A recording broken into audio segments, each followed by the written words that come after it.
Magandang oras mga kababayan, mga ka-Golden Boy. Nako, grabe. Napaka-delikado itong ginawa ng China dahil akala ng Taiwan ay aatake ng China sa Taiwan dahil napakalapit ng kanilang ginagawang military drills. Napakaraming battleships, nasa 19, 19 battleships plus air support nito, mga jet fighters ay napakarami at napakalapit na daw sa Taiwan. Kaya nag-scramble ang Taiwan military, ang armed forces ng Taiwan, lahat nagliparan ng mga jet planes, ang mga barko ay ganoon din sumalubong. Kaya napakadelikadong eksena. Isang isang pagputok lang ng isang missiles ay umpisa na ang ano eh, di ba? Umpisa na ang tinaguriang World War III na ito talagang center stage ng World War III ang Taiwan at Pilipinas. Kaya konektado sa balitang ito ay merong merong pahayag si ating Armed Forces Chief of Staff. Chief of Staff General Bronner Jr. ay nagsasabi na maghanda na tayo. Kaya ito, panoorin mo natin ang balita at bigyan natin ng ating reaksyon. Muling pinaligiran ng Army, Navy, Air at Rocket Force ng China ang Taiwan sa isang military drill. Isinagawa ito ng Beijing bilang pabalaraw sa isinusulong na Taiwan Independence. Ayon sa Ministry of National Defense ng Taiwan, nadetect ngayong Martes ang 19 na warship ng People's Liberation Army Navy. Binabantayan din ng Taiwan ang Shandong aircraft carrier ng China na pumasok sa kanilang response zone mula pa noong March 29. Tinawag ng Taiwan na troublemaker ang patuloy na military threat ng China sa Taiwan Strait at Indo-Pacific region. Pero patuloy raw silang susunod sa prinsipyo ng no escalation of conflict sa harap ng umano'y nararanasan nila na gray zone harassment. But let me give you this challenge, this further challenge.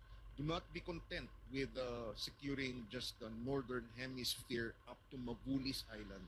So extend na natin yung sphere of operations natin. Ito yung Naku po, sinabi ko, nasa north na. nagpahayag na dito ang ating Chief of Staff General Bronner Jr.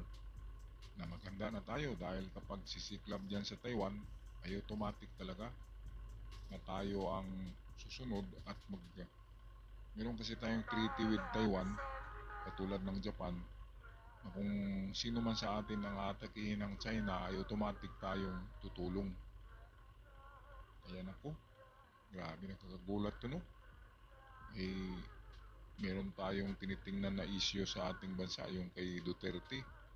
Ngayon ang inchik ay palihim lang ng mga ano nila, ng mga kilos, di ba?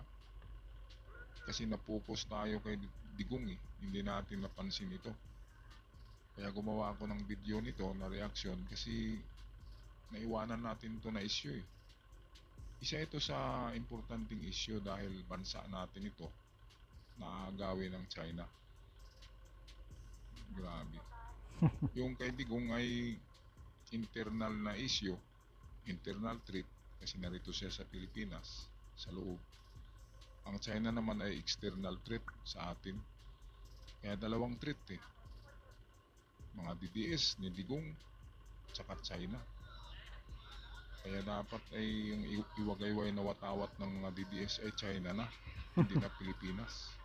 Moro Diba talaga. mga kababayan? Kaya ito ang merong clips dito na bumisita ang Defense Minister ng Amerika si Pete Hegseth sa Japan at pinahayag ang suporta ng Amerika sa Japan at i-training din ng Amerika ang Japanese soldiers sa makabagong warfare. At pagkatapos ng Japan ay pumunta dito sa atin si Pete Hegseth, nakipag-usap kay PBBM, dumalaw sa sementeryo ng Filipino-American Cemetery sa Manila. Hindi nagbigay din ng pahayag na patuloy na solidong suporta sa ating armed forces. Okay, balik tayo kay General Bronner Jr. Because if something happens to Taiwan, inevitably we will be involved. There are 250,000 OFWs Dami. working in Taiwan. And Dami we will talaga. have to rescue them.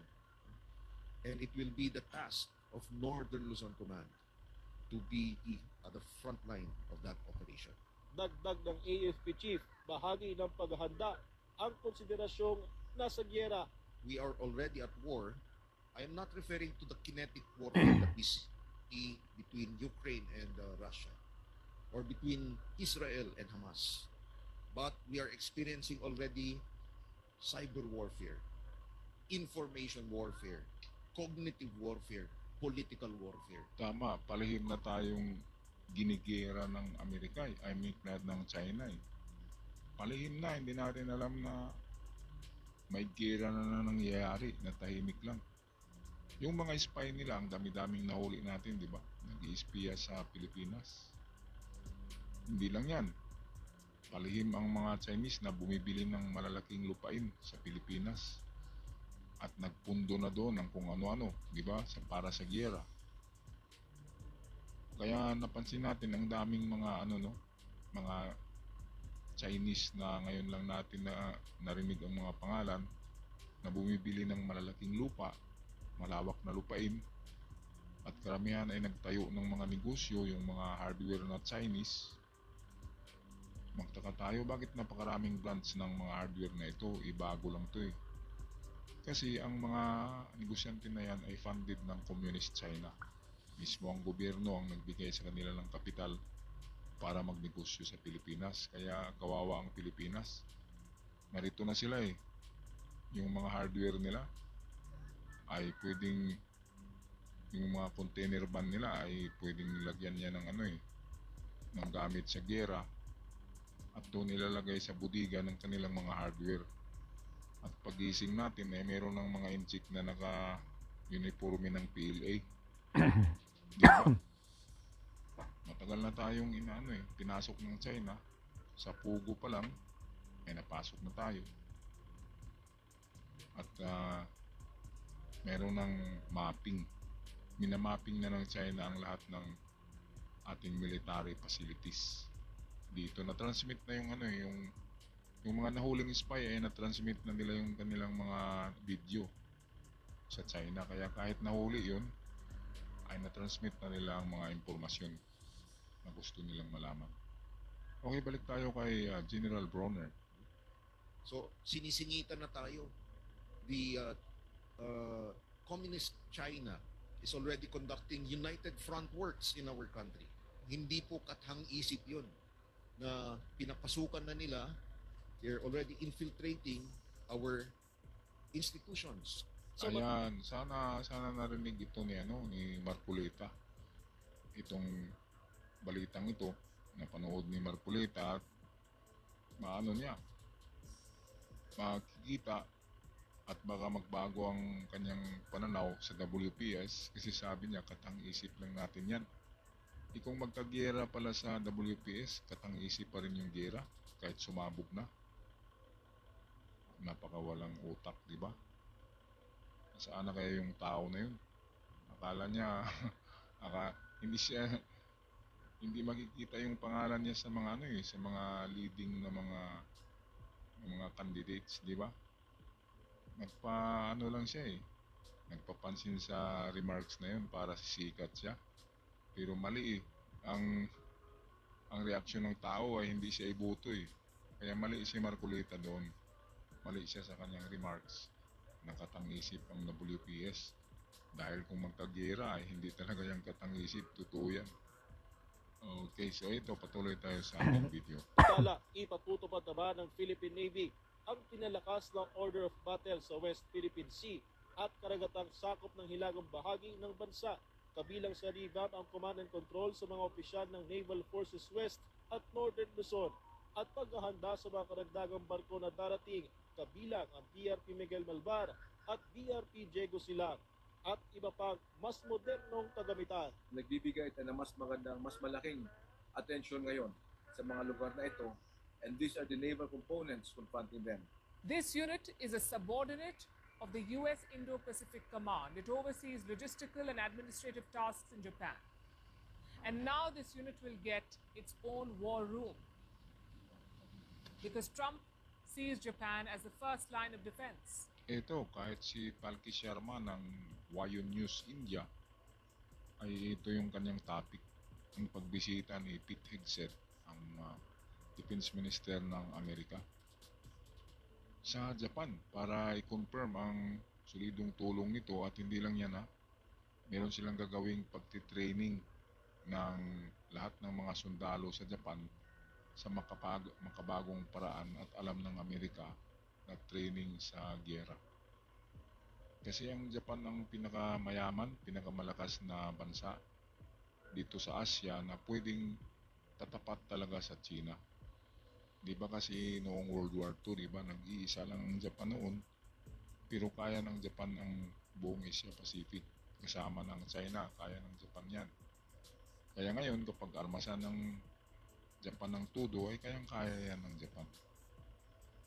At automatic naman, nandiyan ang South Korea, sabay-sabay yan, tutulong. Taiwan, kahit saan man, kahit alin sa mga ito, kasama ang Pilipinas.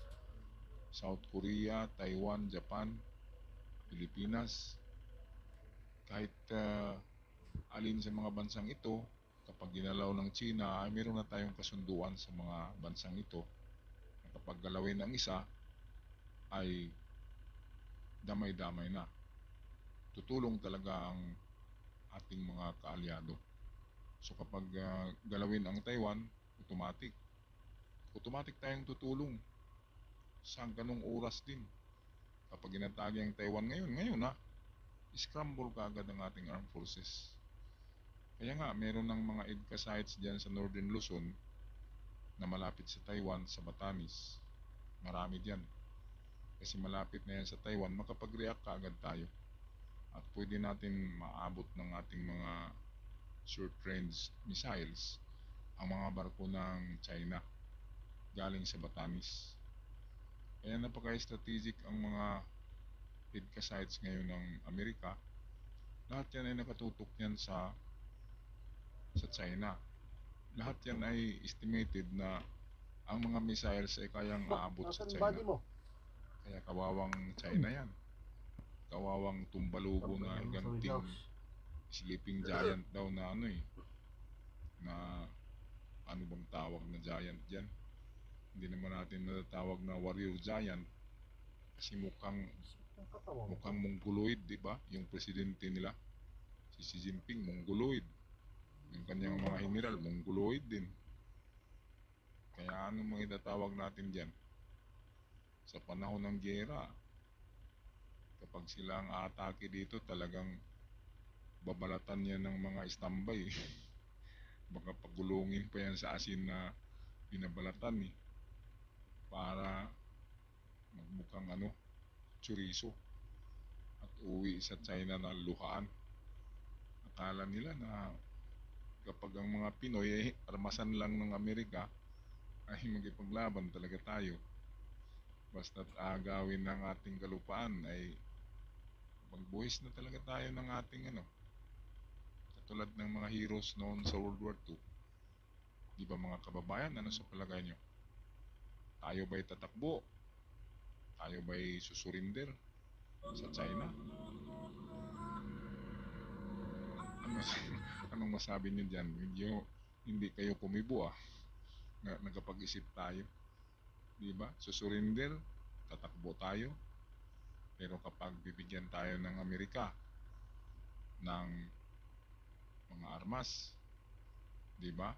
Kapag tulungan tayo, i-training tayo sandali, ay pwede na, diba? Pwede na magiging war heroes. Ang mga standby na walang trabaho ay magkaroon yan ng sweldo Kasi kapag gera na, commission soldiers ka na, sisweldohan ka ng Amerika. Katulad noong World War II, ang ating mga veterans lang may mga may mga sweldo yun sa Amerika. Kaya nga, hanggang sa parang retirement nila, meron silang natanggap na pensyon sa Amerika. Kaya ganun din sa ngayon. Kung mangyaring World War III, commission na tayo. Ang Amerika ang magsisweldo sa atin yan. Sigurado ako dyan. Alright, patuloy tayo dito sa pagbisita ni Pete Hegseth sa Japan, and then pupunta siya dito sa Pilipinas, makipagpulong kay PBBM, bibisita siya sa sementeryo ng American heroes na inilibing dito at magpahayag ng suporta at tulong sa Pilipinas. Narito ang video at tinatapusin to. So the US commander in Japan can now launch offensive missions. And this is a major shift in the American doctrine. Until now, they were only training Japanese forces. They were not meant to launch attacks. So this is a serious upgrade. Listen to this. America and Japan, we seek peace. But as my first platoon motto says, those who long for peace must prepare for war. We must be prepared. Hegseth said the US and Japan must be prepared for war. His message has surely calmed nerves in Tokyo. Grabe na pahayag yun, no? Prepare for war to Prepare attain for peace. war. Oh, Para daw sa kapayapaan. tayong magprepara mapapalaban na sa China. Ano bang ibig sabihin yan? Prepare for Ibig war. sabihin yan ay Pilipinas.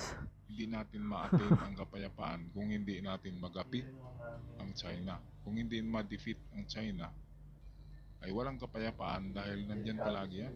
Araw-araw na Maganda yung kapitbahay, peace. pag natin yan na lasinggo, araw-araw nagbubulyaw, Hmm. araw-araw sumisigaw. Kaya maharas talaga tayo. Kaya ang ano diyan sa China, kapag hindi nakuha sa diplomasya, ay talagang tuturuan ng leksyon. Kaya nga. At isang paraan lang para ma-attain ng kapayapaan ay talunin talaga ang China. Talunin Naghari-harian na eh. aliado. Ay, naghari-harian na ang Amerika China. at mga kaalyado, kasama tayo. Mhm. Tatalunin natin ang China para mapayapa ng WPS, mapayapa ng Taiwan. Yan lang naman ang problema talaga.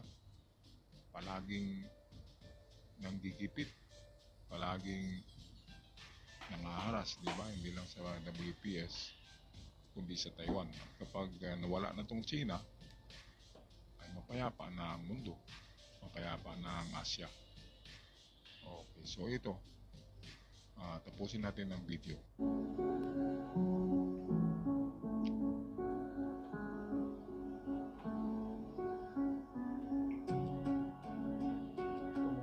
These efforts build on an ongoing $500 million commitment in foreign military financing and other security assistance to support the Philippines' military modernization. Yo.